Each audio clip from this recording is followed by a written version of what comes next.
Imagine the United States government institution systematically destroying evidence of giant humanoids to protect a neat, tidy version of prehistory. Picture an ancient device, a literal spark plug, encased in rock 500,000 years old, only for it to mysteriously disappear after its discovery. These aren't movie plots. They are central claims in some of history's most unsettling archaeological controversies, where astonishing finds reportedly vanished were aggressively discredited or remain locked away from public and independent scrutiny. Get ready to explore stories that suggest some parts of our past were deliberately erased or rewritten. Number 14. The Grand Canyon's alleged Egyptian tombs and the official silence. On April 5, 1909, the Arizona Gazette newspaper ran a sensational front-page story. It detailed an expedition, supposedly funded by the Smithsonian Institution and led by a Professor S.A. Jordan and an explorer named G.E. Kincaid. They claimed to have discovered a vast network of tunnels and caves carved deep into a cliff face in the Marble Canyon region of the Grand Canyon. Inside, Kincaid reported finding artifacts that he described as being of Egyptian or Oriental origin. These included copper tools, statues that resembled Egyptian deities, intricate urns, and even mummies wrapped in a dark fabric. Hieroglyphs, similar to those found in Egypt, were said to adorn the walls. The article suggested a civilization far older and more advanced than previously thought had once inhabited the Americas. The story generated immense excitement, hinting at a radical rewriting of American prehistory. If true, it would mean people from the Eastern Hemisphere had reached the Americas thousands of years ago. However, the excitement quickly turned into a puzzling silence. The Smithsonian Institution has consistently denied any knowledge of such an expedition. Professor Jordan or G.E. Kincaid in connection with this find. They state they have no records of these artifacts ever being accessioned into their collections. Despite the detailed newspaper account, no further official reports or follow-up investigations were widely publicized. Over the years, researchers and enthusiasts have tried to locate the cave system Kincaid described. Some claim to have found potential entrances, but the area mentioned in the article is remote, difficult to access, and some parts are now government-controlled land, restricting exploration. The lack of physical evidence and the Smithsonian's denial have led many to dismiss the 1909 article as a journalistic hoax, a common occurrence in that era's newspapers. Yet, for others, the detailed nature of the report, combined with the official silence and alleged difficulty in accessing the area, fuels suspicion. They ask, if it was just a hoax, why the continued interest and why the apparent lack of any subsequent effort to definitively locate and examine the site, if only to debunk it once and for all. The mystery of Kincaid's cave persists, a tantalizing tale of lost civilizations, and for some, a classic example of a discovery too inconvenient for the established historical narrative. Number 13. The Smithsonian and the persistent legend of vanished giant skeletons. Throughout the 19th and early 20th centuries, newspapers across America frequently reported the discovery of unusually large human skeletons. These remains, often described as being between 7 and 12 feet tall, were reportedly unearthed from ancient burial mounds and caves, from New York to California, Ohio to Wisconsin. Many of these accounts mentioned that the bones were sent to institutions like the Smithsonian for further study. These weren't just isolated tales. Hundreds of such reports exist in local newspaper archives and county histories. Some accounts even described individuals with double rows of teeth, elongated skulls, or other unusual physiological features alongside their impressive stature. Controversy arises from what happened next. Despite these numerous reports, very few, if any, of these giant skeletons are on display in museums today, and the Smithsonian Institution has no official record or specimens confirming the existence of a race of giants in North America. This discrepancy has led to persistent allegations that the Smithsonian, perhaps to protect the then-emerging Darwinian theory of evolution, or to maintain a specific narrative about Native American origins and capabilities, systematically collected and then destroyed or concealed these anomalous remains. Proponents of this theory point to the sheer volume of historical accounts as evidence that something significant was found. They argue that the lack of physical evidence today is not proof of absence, but proof of suppression. The Smithsonian categorically denies these accusations, stating that such claims are baseless and that there is no scientific evidence for giant humans in North America's past. They suggest that the 19th century reports were often exaggerated, misinterpretations of normal-sized remains found in circumstances that made them seem larger, or outright hoaxes. They point out that some historical accounts might refer to individuals with gigantism, a known medical condition, rather than a distinct race of giants. However, for those who believe in the cover-up, the institution's denials are seen as part of the ongoing effort to control the historical narrative. The American Association for the Advancement of Science even had to address a rumor stemming from a satirical article that the Supreme Court ordered the Smithsonian to release classified documents about destroying giant skeletons. While that specific claim was debunked as originating from fake news, the underlying belief in a cover-up involving giant skeletons remains a potent and widely discussed topic in alternative history circles, fueled by the tantalizing old newspaper clippings and a puzzling absence of the described bones. Number 12. The Coso Artifact, an ancient spark plug that mysteriously disappeared. In February 1961, Wallace Lane, Virginia Maxey, and Mike Mikesell were out searching for geodes near Olancha, California. They collected a number of promising specimens, one of which Mikesell later attempted to cut open with a diamond saw. Instead of a hollow cavity filled with crystals, the saw blade hit something hard. Inside the geode-like rock, they found a perplexing object. It appeared to be a metallic core surrounded by a ceramic or porcelain insulator, which, in turn, was encased in a hexagonal sleeve of what seemed to be petrified wood and an outer layer of the hard, geode-like material. To many observers, including Virginia Maxey, it bore a striking resemblance to a modern spark plug. The rock encasing the object was initially claimed by a geologist, whose identity remains debated, to be at least 500,000 years old, based on the fossil shells found within it.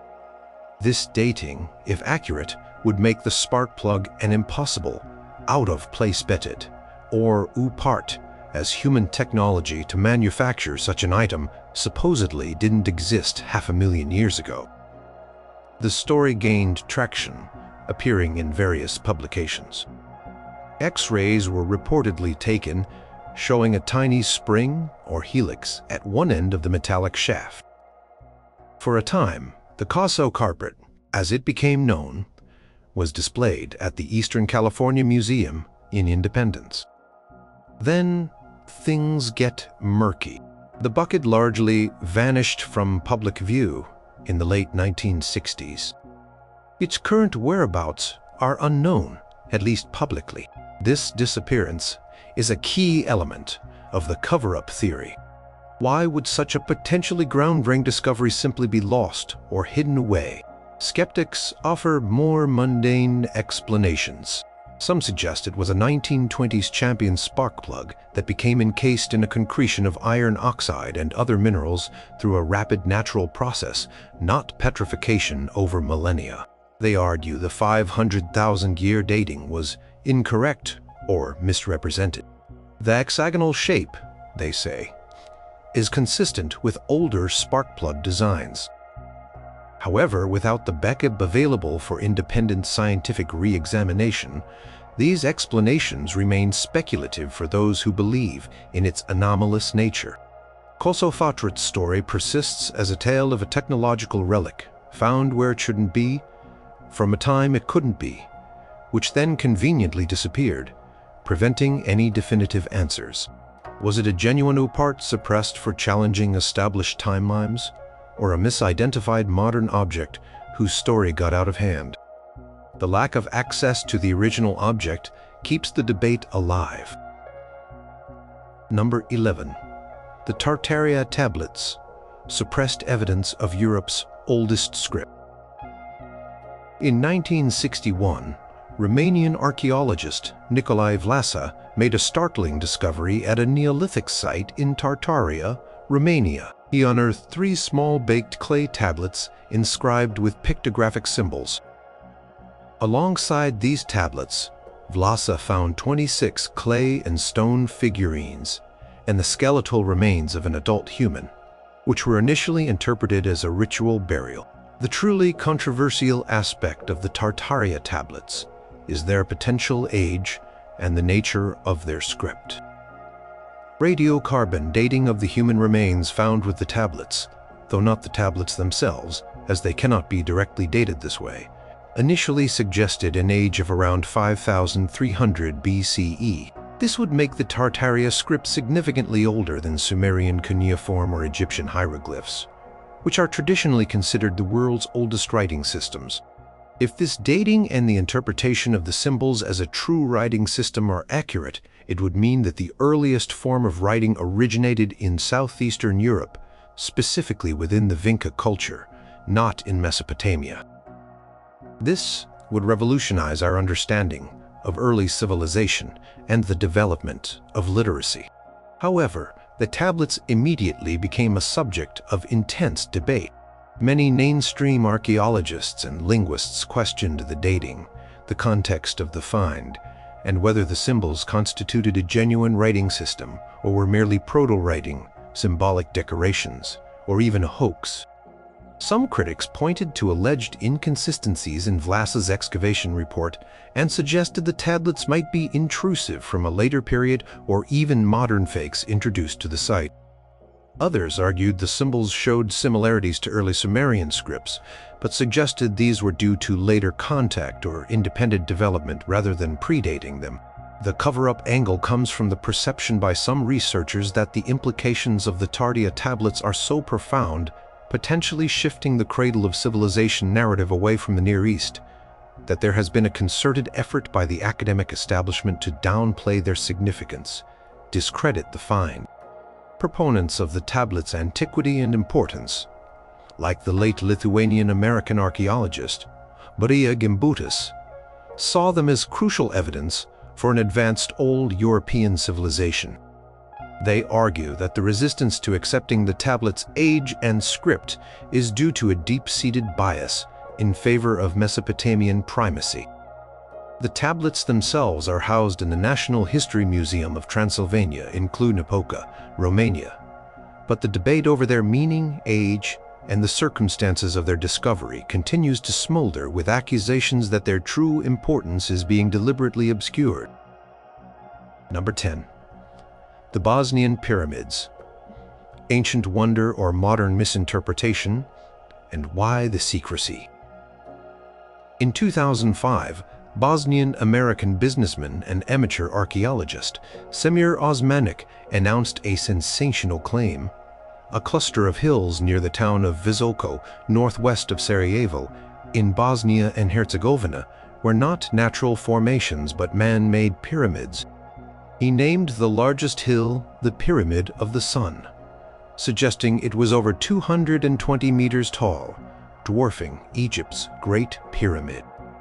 He also identified other pyramids of the Moon, Dragon, Earth, and Love, as well as an extensive network of underground tunnels he dubbed Ravni. Osmanagic asserted these structures were built by an advanced civilization, perhaps 12,000 years ago or even older. His claims quickly attracted international attention, volunteers, and tourists to Visoko. Excavations began, with Osmanic's team reporting finds of regularly shaped stone blocks, paved terraces, and complex tunnel systems with carved stones and what they interpret as ancient inscriptions. He has also cited analyses suggesting unusually high energetic frequencies emanating from the Pyramid of the Sun. However, the overwhelming majority of mainstream archaeologists, geologists, and historians have dismissed Osmanic's assertions. They argue that the hills are natural geological formations known as flatirons, common in the region, and that the supposed ancient stonework is the result of natural fracturing and weathering of conglomerate rock. The tunnels, they suggest, are likely remnants of medieval mining operations. The cover-up, or suppression narrative, in the Bosnian pyramids saga stems from the strong and often dismissive reaction from established academic bodies. Osmanagic and his supporters accuse these institutions and prominent archaeologists of refusing to seriously investigate the site, of actively trying to discredit his work, and of pressuring governments and organizations to withdraw support or deny permits. They argue that the scientific community is resistant to discoveries that challenge conventional historical timelines and the known capabilities of ancient peoples. For example, an open letter signed by several European archaeologists denounced the Bosnian pyramid claims as a cruel hoax and expressed concern that legitimate archaeological heritage was being damaged by the uncontrolled excavations. Osmanagic, in turn, views such opposition as proof of a dogmatic establishment trying to protect its outdated theories. The site continues to be excavated by Osmanagic's foundation, drawing volunteers and visitors while the academic debate remains highly polarized, with accusations of suppression on one side and pseudoscience on the other. Number 9. The Yonaguni Monument, Japan's underwater riddle and the battle over its origin.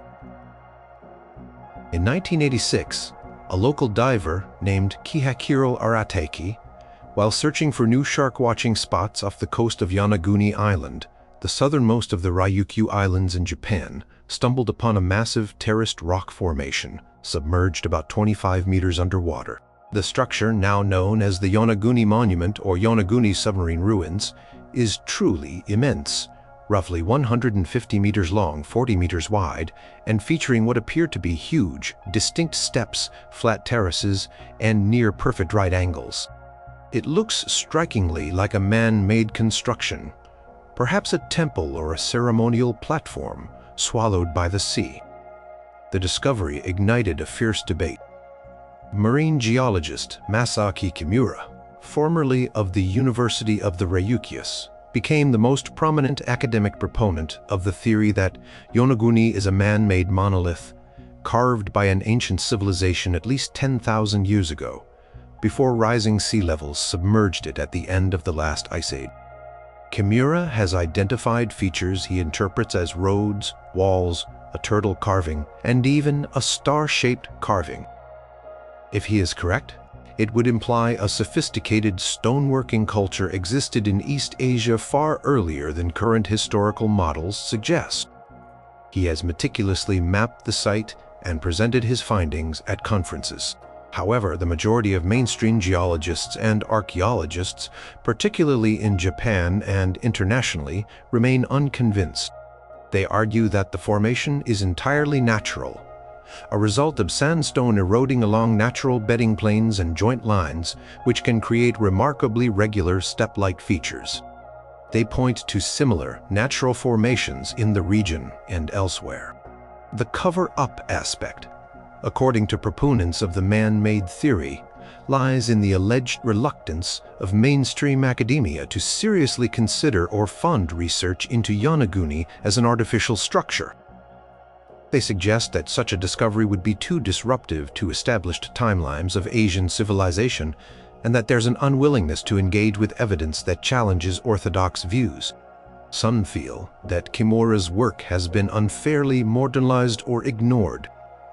While divers can visit the site, official recognition as an archaeological site remains elusive. The Yonaguni Monument thus sits in a controversial limbo, a stunning underwater feature that some see as definitive proof of a lost ancient civilization, while others see only the impressive handiwork of nature, with accusations that a potentially paradigm-shifting discovery is being deliberately overlooked. Number 8. Burroughs Cave, an American Midwest mystery suppressed by academia. In 1982, a man named Russell Burroughs from Olney, Illinois, claimed to have discovered a remote cave system in a hidden valley in the southern part of the state. What made this alleged discovery extraordinary was not the cave itself, but its purported contents: thousands of carved stones, gold artifacts, and ancient burials. The stones, according to Burroughs and his associates, were inscribed with a bizarre array of images and scripts. These included depictions of Roman soldiers, Egyptian deities like Anubis and Ra, figures resembling ancient Hebrews, Phoenician ships, and individuals from various ancient Mediterranean and African cultures. Some stones reportedly bore inscriptions in ancient languages, like Latin, Greek, Hebrew, and Egyptian hieroglyphs.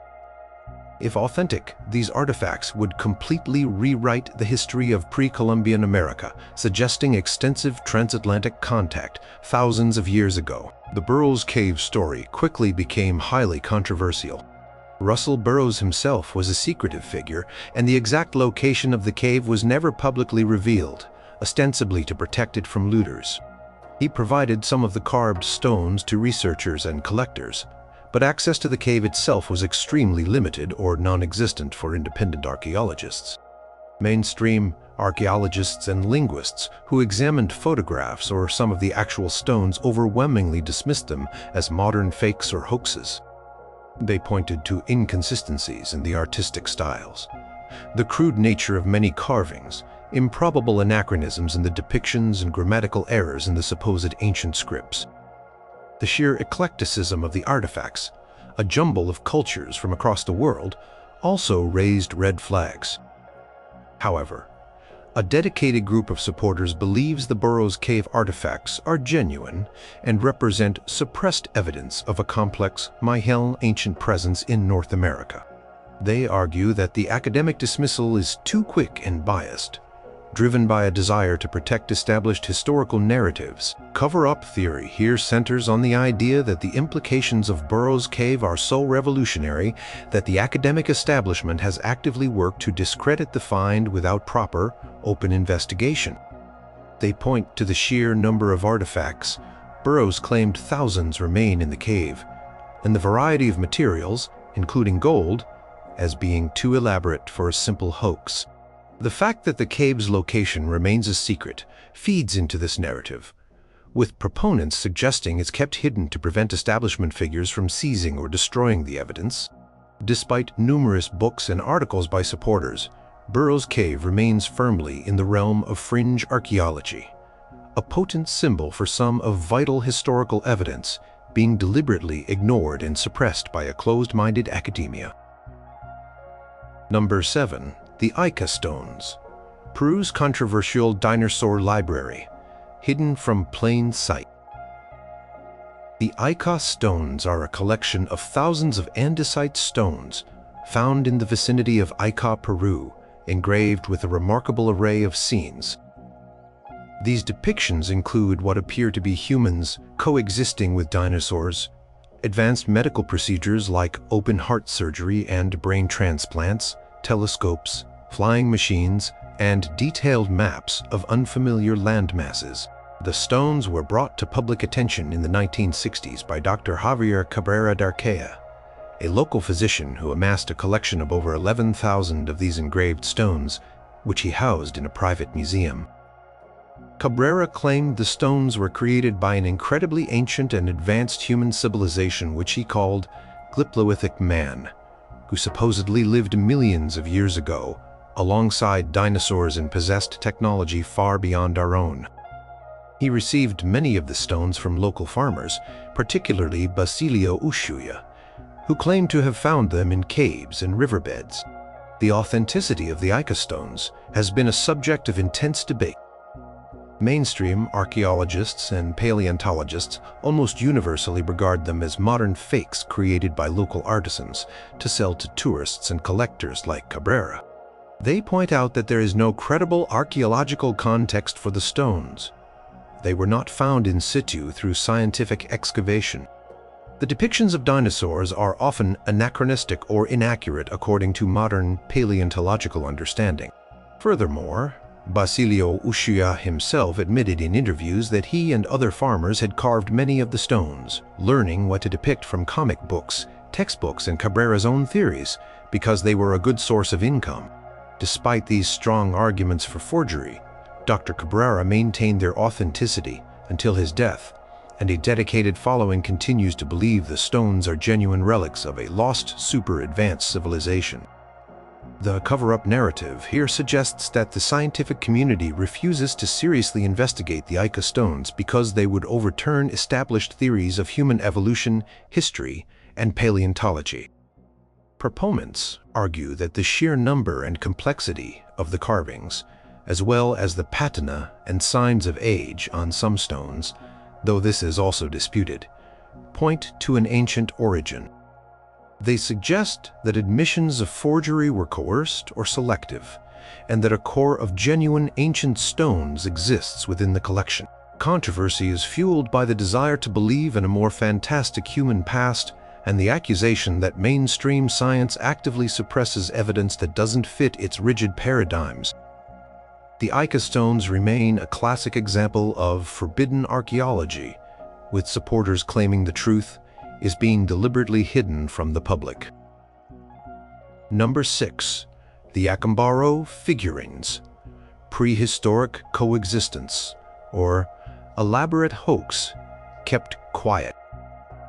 In 1944, a German merchant and amateur archaeologist named Waldemar Jusrud was riding his horse near Acambaro, Guanajuato, Mexico, when he reportedly spotted a partially buried ceramic figurine. He hired local farmers to excavate the site, and over the next few years, an astonishing collection of over 30,000 artifacts was unearthed. These artifacts, mostly small ceramic figurines, were diverse and puzzling.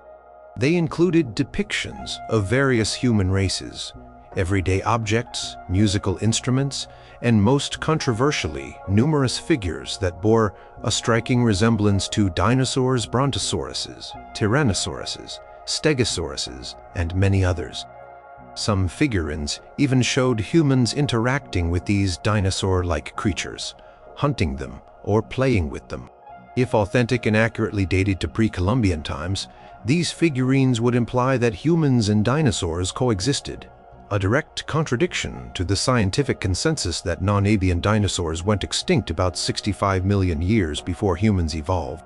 The Acambaro figurines immediately sparked controversy. Jusrud and his supporters claimed they were genuine ancient artifacts, proof of a lost chapter in human history. Several attempts were made to date the figurines. Early thermoluminescence dating tests in the late 1960s and early 1970s produced mixed and disputed results, with some suggesting ages of several thousand years, while others indicated they were modern. However, mainstream archaeologists largely dismissed the figurines as a colossal hoax perpetrated by the local farmers who discovered them for Galsrud, likely for financial gain. Critics pointed to the pristine condition of many figurines, the lack of clear archaeological context strata in the excavations, and the fact that the representations of dinosaurs often resembled popular depictions from movies and books of the early 20th century, rather than scientifically accurate reconstructions. Some farmers reportedly admitted to making the figurines. The cover-up or suppression angle, much like with the Ica stones, centers on the argument that the scientific establishment is unwilling to accept evidence that radically challenges deeply entrenched theories. Proponents of the figurines' authenticity argue that the sheer volume and variety of the objects make a hoax on such a scale unlikely or too complex to sustain. They claim that any admissions of forgery were pressured or only applied to a fraction of the collection. They believe that the figurines are genuine evidence of ancient knowledge, or encounters that mainstream science refuses to acknowledge, preferring to label them as fakes to avoid confronting uncomfortable truths. The Jusrud collection is still largely intact, though not widely accessible for independent study. and the Akambaro figurines remain a contentious topic, celebrated in creationist and alternative history circles as proof of human-dinosaur coexistence that has been deliberately ignored or hidden by orthodox science. Number 5. The Kensington Runestone, a Viking message silenced by skeptics. In 1898, a Swedish immigrant farmer named Olof Oman, while clearing land near Kensington, Minnesota, reported finding a large flat stone entangled in the roots of an aspen tree. The stone, a gray wax slab weighing over 200 pounds, was inscribed with runic characters.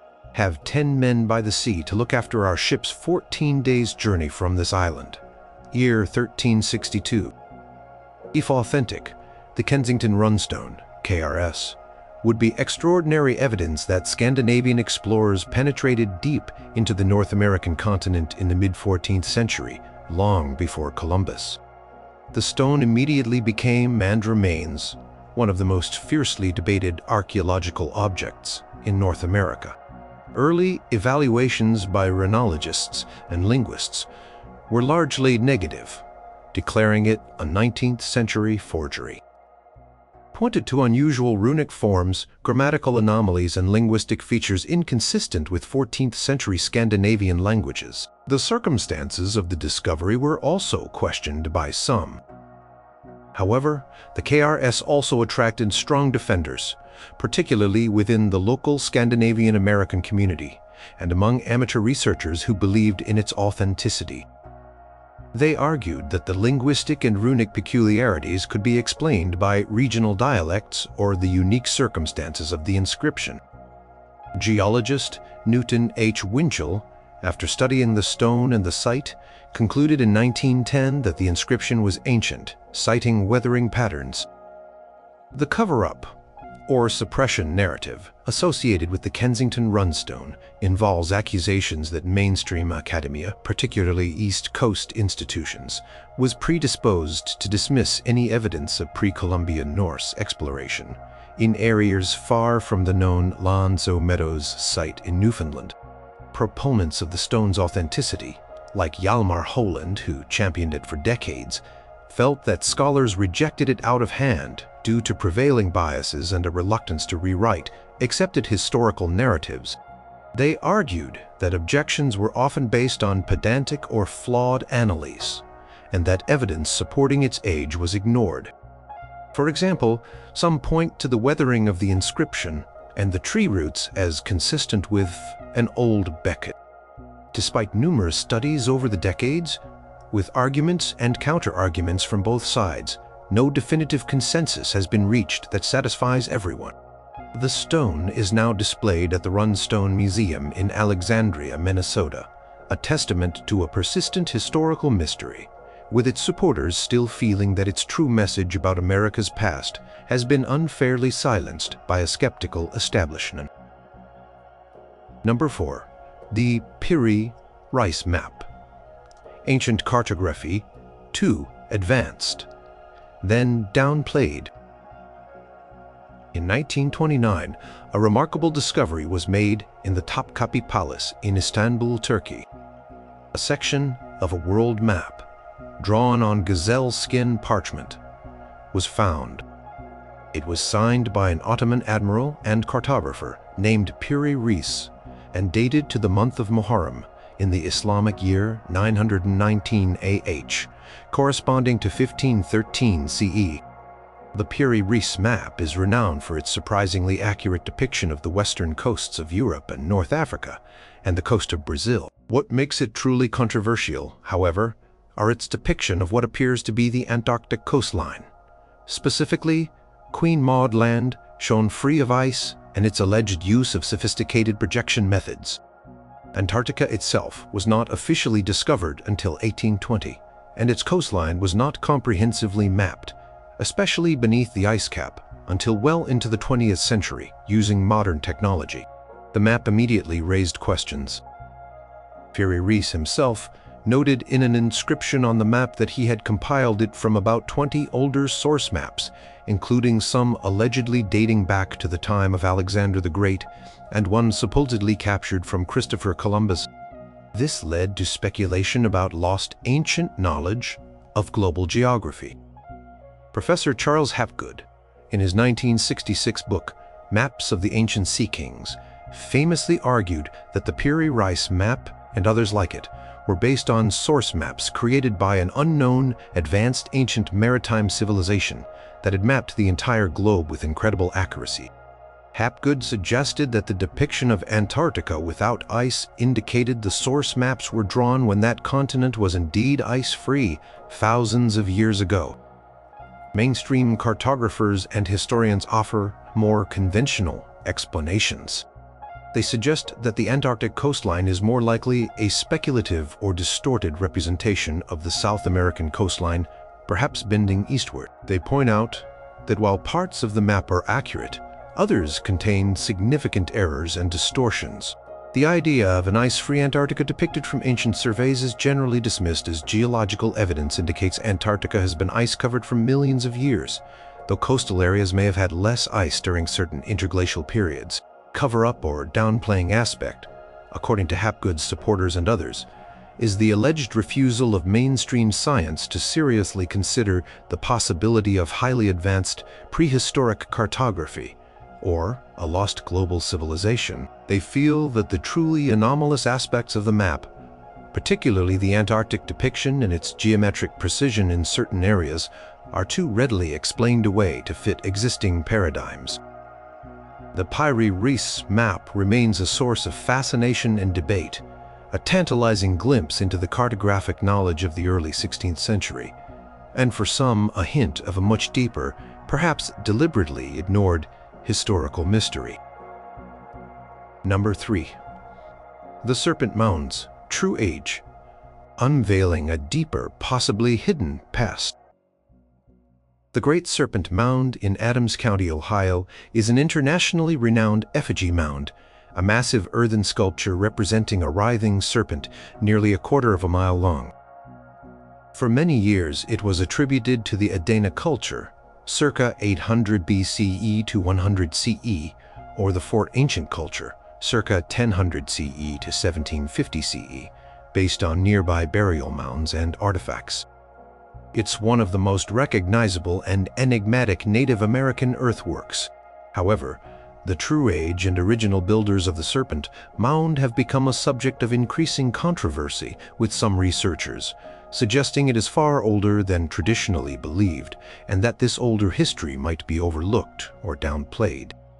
In the 1990s, researchers Brad Lepper and others conducted radiocarbon dating on charcoal samples taken from undisturbed parts of the mound. Their results suggested a construction date of around 1070 CE, aligning it with the Fort Ancient culture. This became the widely accepted date for a time. However, more recent research and re-examination of earlier findings have challenged this. Some researchers point to earlier, less publicized carbon dates from the late 19th century and argue that certain features of the mound align astronomically with solstices and equinoxes in ways that might suggest a different, perhaps older cultural origin. Some theories even propose it could be thousands of years older, potentially dating back to 3000 BC or even earlier, which would make it contemporaneous with megalithic structures in Europe. Evidence for this includes alternative interpretations of its astronomical alignments and comparisons with other ancient earthworks, whose dating is also debated. The cover-up, or suppression aspect, in this context is more subtle. It's not usually an accusation of deliberate, malicious hiding of data, but rather a critique of how archaeological consensus forms and resists challenges. Opponents of an older date argue that once a particular theory, like the Fort Ancient attribution, becomes entrenched, it can be difficult for alternative interpretations or new data suggesting a much older origin to gain traction.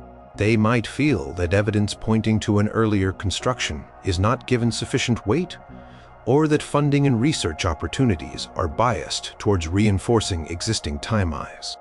The Serpent Mound's purpose is also debated. Was it religious, ceremonial, astronomical, or all of these? If it is significantly older, it would imply a much more ancient and sophisticated understanding of engineering and astronomy among North America's indigenous peoples than is often portrayed in standard histories. The ongoing debate about its age highlights how even well-studied monuments can hold deep secrets and how our understanding of the past is constantly evolving, sometimes against resistance from established views. Number 2. The Dorchester Pot, a prehistoric relic that vanished after challenging Timlines. In June 1852, a curious event was reported in the Scientific American. During blasting operations at Meeting House Hill in Dorchester, Massachusetts, a metallic, bell-shaped vessel was reportedly found embedded within solid conglomerate rock, which had been dynamited from a depth of about 15 feet. The vessel, about 4.5 inches high, 6.5 inches in diameter at the base, and 2.5 inches at the top, was described as being made of a zinc-silver alloy, with intricate floral designs inlaid in silver on its sides. The rock from which it was supposedly blasted was part of the Roxbury conglomerate, dated by geologists to the Ediacaran period, over 570 million years ago, long before complex life, let alone humans capable of metallurgy and artistry, existed on Earth. If the report was accurate as described, the Dorchester Pot would be one of the most baffling out-of-place artifacts ever discovered, completely shattering conventional timelines of life and technological development. The Scientific American article itself treated the find with some curiosity, but didn't overtly challenge its authenticity. Focusing on the craftsmanship, the pot was reportedly exhibited for a time, and its discovery was mentioned in local newspapers. However, like many such anomalous finds, the Dorchester Pot seems to have faded into obscurity. Its current whereabouts are unknown. It is not held by any major museum, and its provenance after its initial flurry of attention is untraceable. This disappearance is central to why it's considered a controversial cover-up by some. How could such an extraordinary object, one that could rewrite natural history, simply vanish? Skeptics offer several explanations. The most common is that the pot was not actually embedded within the ancient rock, but was found loose in the debris after the explosion, and its association with the ancient conglomerate was a misinterpretation or exaggeration.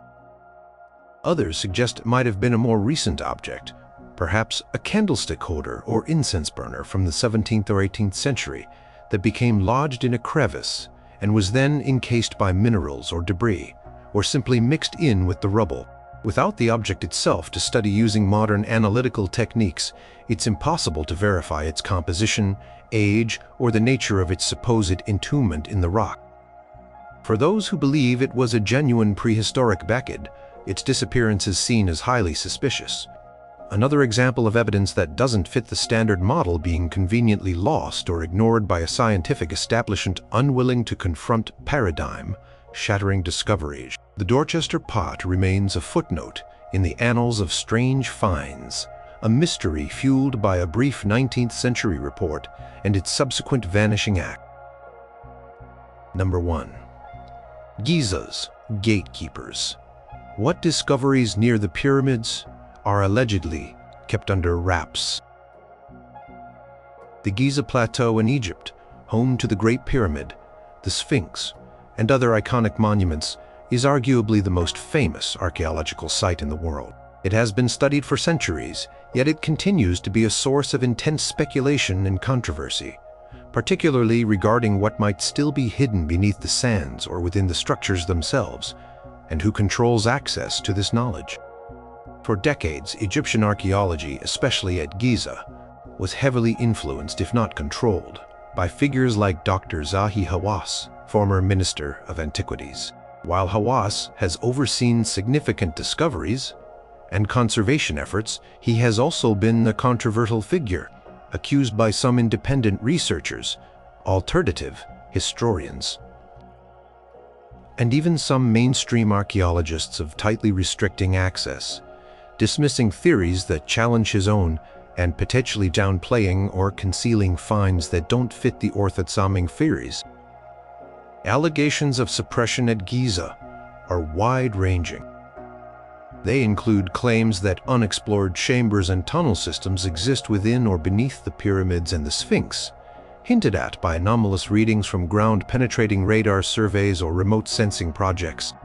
For example, in the 1990s, a German team led by Rudolf Gantenbrink used a small robot, UPUA-UT2, to explore a narrow shaft in the Great Pyramid's Queen's Chamber, discovering a small door with copper handles. Subsequent explorations have gone slightly further, but raised more questions. Some researchers claim that access for further independent investigation of such shafts and other anomalies has been unduly restricted or delayed. There are also persistent theories about a Hall of Records, a legendary library said to contain the wisdom of a lost Atlantean civilization, supposedly hidden beneath the Sphinx, a claim popularized by psychic Edgar Cayce. While official excavations have found no such hall, critics argue that investigations have been superficial or that any discoveries made are kept secret. Cover-up narrative here is fueled by perceptions of secrecy, bureaucratic hurdles, and the dominant control exerted by a few key figures over what research is permitted and what findings are publicized. Independent researchers often complain that their requests for permits are denied, or that their unorthodox theories are ridiculed without fair consideration. While Egyptologists argue they are protecting priceless heritage from damage and pseudoscience, critics see a pattern of gatekeeping designed to maintain a specific authorized version of ancient Egyptian history, potentially at the cost of suppressing discoveries that could revolutionize our understanding of this ancient civilizations. The sands of Giza, many believe, still hold profound secrets, and who gets to reveal them or keep them hidden remains a contentious issue.